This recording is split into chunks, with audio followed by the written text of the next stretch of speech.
Hi guys, this is Abhi from Gokcedb. In this video, you're going to learn 3 ways to use the case statement in the MySQL database. Let's start by looking at the entity relationship diagram. I have 15 tables in my database right now, but in this tutorial, we'll mostly be working on the property, cash_sales, and terms_sales tables.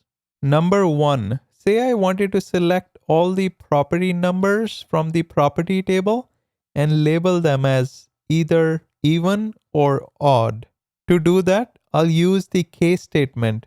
Here I'm making use of the when and the then keyword. When property number %2 equal to 0, then return even, else return odd. I'm also using the as keyword to create even or odd alias for the case statement.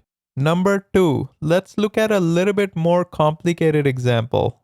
Say I wanted to print all the property numbers and label them as either cash sale, term sale, or neither cash nor term sale. To do that, I'll write 2 subqueries in the case statement. The first subquery is checking whether the property ID exists in the cash_sales table. If it does, then label the row as cash sale. Similarly, the second subquery checks whether the property ID exists in the terms_sales table. If it does, then label the row as term sale. And if the property ID doesn't exist in either the cash sales table or the terms_sales table, then label the row as neither terms nor cash sale. I'm also using the as keyword to create a cash or term sale alias for the case statement.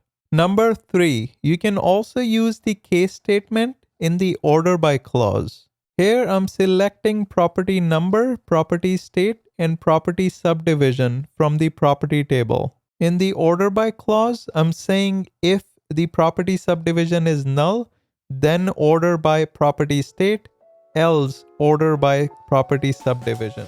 There you have it. Make sure you like, subscribe, and turn on the notification bell. Until next time.